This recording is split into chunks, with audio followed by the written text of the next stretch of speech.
Thanks for tuning in, and welcome back to the... Hang on a minute. This isn't the box. And this isn't the shop. It's the chop. That's right. This is Panama. And this is our new lot. And this is our 2017 Toyota Hiace. Now don't worry, the Fuso is still ours, and yes, we're still building it. So let's just consider this, I don't know, a bit of a side box project? And you're probably curious, what do you do with a box like this? So let's take a look at what we've done to this Hiace. Nothing. Okay, to be fair, not completely nothing. I have stuck a strip of LEDs in here so we have a little bit more light. And I wired up this super complex solar charge controller slash 12 volt outlet on a 3D printed base that I made at home before we came. To get this simple setup connected to the battery, I found a spot where a clip held the carpet in. I pushed it out from the other side, and then I fed the wires through this hole, reconnected them to the charge controller, and fused it at the battery. We also brought along one of our 30-watt folding solar panels, like the one we used in Costa Rica. The idea being we can toss it on the dash and plug its 12-volt accessory cord into the power jack. The other end of this cord plugs into the socket I wired to the charge controller, and now we have solar power. Granted, we're not going to be running air conditioning or anything big off of a 30-watt solar panel, but it should be enough to help keep the battery charged during the day while we're running our little electric cooler. Safety first. Make sure it's buckled in. Obviously, this is not a massive fridge, but it also was only about 50 bucks and doesn't draw very much power. Just over 40 watts. Speaking of power, what's under the hood of this beast? Not much, because the engine's under the seats. Coolant, brake fluid, washer fluid, or in this case, water. To get at the engine, we don't tilt the cab, we just lift the driver and middle seat, ideally not pulling the solar panel off the dash. Not quite like lifting the cab on the Fuso, but similar, I guess. The mighty 5L 4-cylinder diesel engine mated to, yes, a manual transmission. And I should mention rear-wheel drive.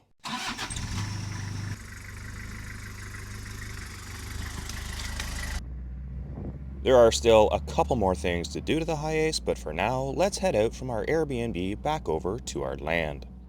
Now in the background, you might hear some machetes cutting, and that's because the trabajadores who are cutting a lot are working away at clearing everything down below me so we can see the shape of the land. I'm slowly mapping this in 3D, and as of a couple days ago, I macheted a couple trails to get to the top of the hill up here to see the view. Then we had the surveyors who came and marked all the corners, made some huecos in the bushes to get through. Because right now, really, it's pretty difficult to see what we've actually bought. Let me take you down to a lower part where it's a little bit more clear. That's the way I came up. Yesterday I made a bit of a trail through there, but I think I'm gonna stick to the side. I know it doesn't really look like it, but it is incredibly steep here, and the ground just kind of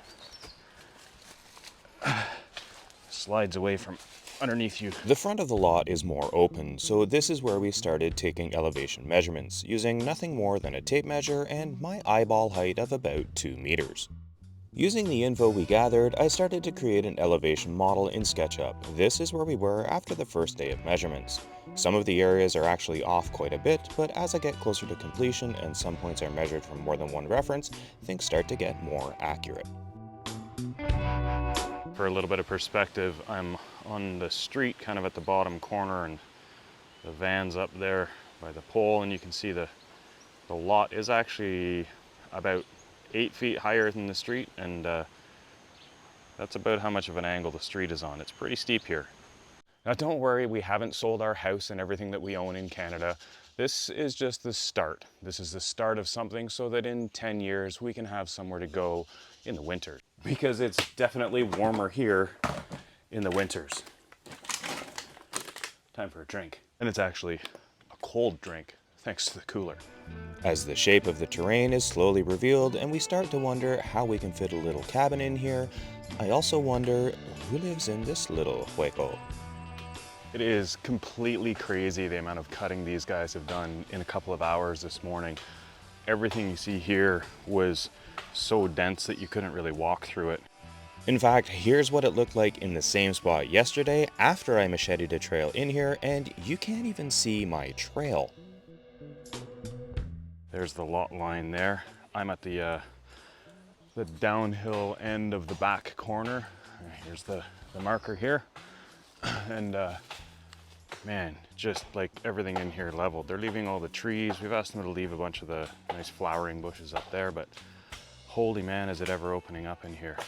You had no way to tell kind of the terrain in here before, and wow. This side down here is the neighboring lot, and the other day when we were in here, we actually saw some monkeys up in, not this tree right here, but kind of the one behind it. That was pretty cool. Our lot backs onto a green space, so even when this crew is finished clearing the underbrush off the back of our lot, we will still have plenty of green. And though there will be a few uncut areas, the rest will grow back ridiculously quickly if we don't continue to maintain it.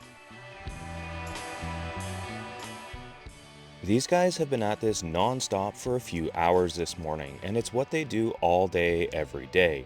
You might think that it's too hot to be doing work like this. Well, during the day here, it can get to be about 30 degrees Celsius. Right now we've got some cloud cover and a bit of rain, so it's probably about 25, which is nice. Overnights, we get down to about 20 degrees, so potentially don't need air conditioning, just a bit of dehumidification. Now on the lot, we have these two massive trees.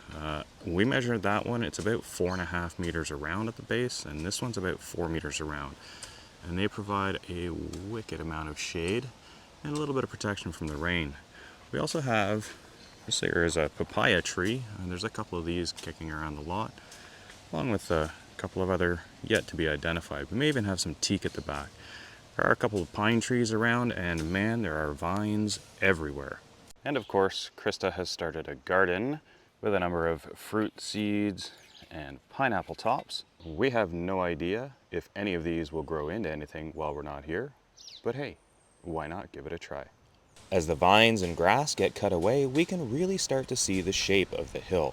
It's going to allow us to make a unique little casita with a great view and a place to escape the rain, because when it rains, like it did yesterday, you really want a place to be able to shelter, at least for the heaviest part of the rain. But ultimately, the rain is good. It's what makes this place what it is, a place to explore.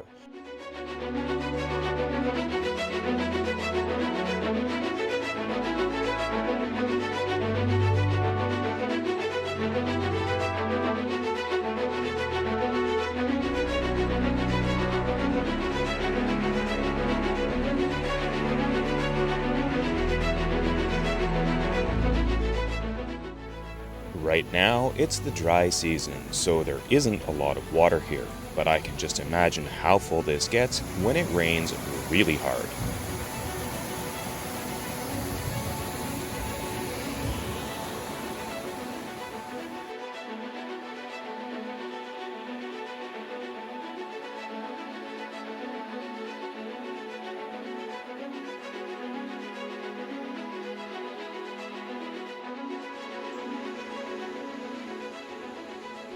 Because let me tell you, when it wants to rain, it rains. Kind of in the middle of a tropical blizzard here at the Airbnb. A little bit of water coming out of the sky. But every morning, everything returns to normal, a factory reset, and we start all over.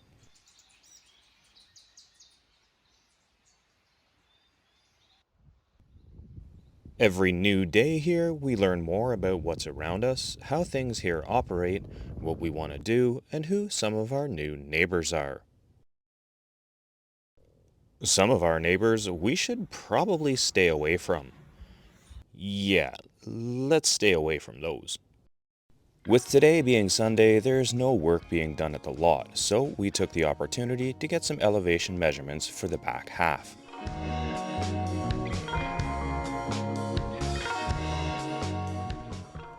With how much this is opening up, the breeze that now comes through does a great job of keeping the odd mosquito away.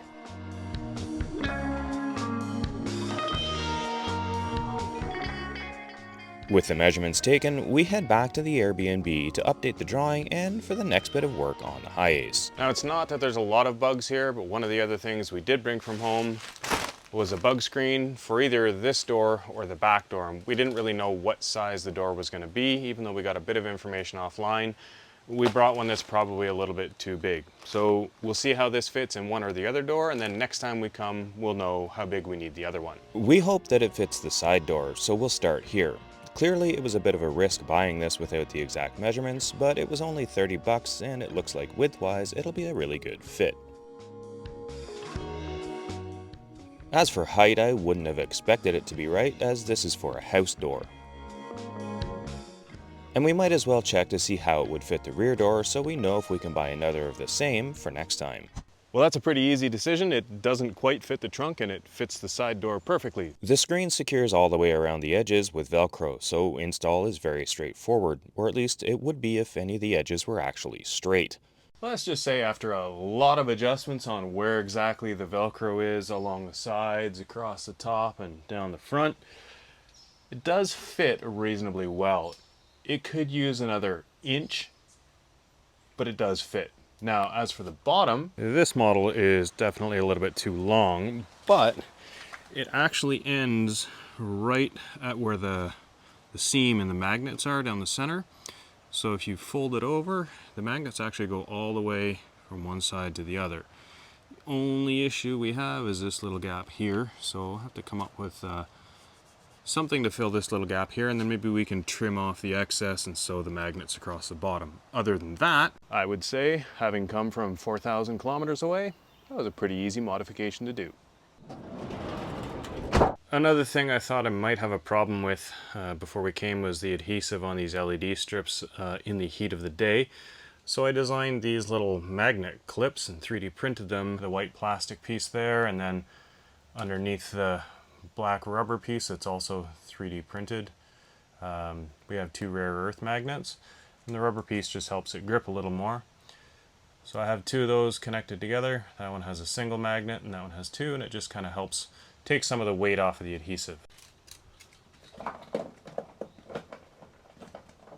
Also, in a couple of spots you can see just stuck rare earth magnets right on the lights to help kind of pull it up to the steel. So I've got a couple of these clips around and a couple of the magnets to help hold things in place. It's not much yet, but it's more than an empty box. Speaking of empty, it's time to fill our stomachs with a new pizza bread invention that I'm happy to say worked out quite well.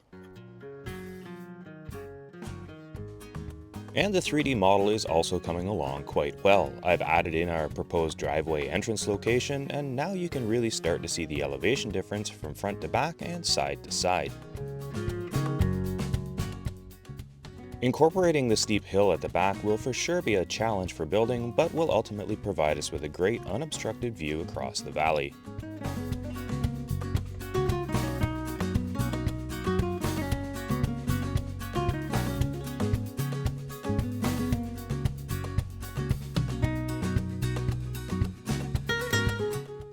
I think it's time to try out that little swimming hole in the river. It is amazingly refreshing. And of course, visiting Panama would not be complete without exploring some of the little towns and beaches, where you may find the local traffic is a bit different. I've never been overtaken by a horse before. The temperature down here by the Pacific today is 34 degrees Celsius. Life here runs at a different pace, a much better pace, and although at times progress may feel frustratingly slow, when you get rewarded with places like this, it's not hard to slow down and enjoy it. I've often noticed when people travel the Pan American Highway, they seem to skip truly visiting Panama. Maybe it's the rush to make it to the port to ship a vehicle on to the next destination, or maybe it's because Panama is not set up as well for overland travel as some other Central American countries. Whatever it is, I think it's a big mistake, as this little country has so much to see and offer. For us, this is just the start of this adventure, and just a tiny little window view out of our travel box. We hope you can enjoy Panama as well. Well, it's looking pretty different compared to when we first arrived here. This is the hill where I was cutting the grass. The view's still the same. I wonder what this is going to look like when we come back in 6 months. Thanks for watching.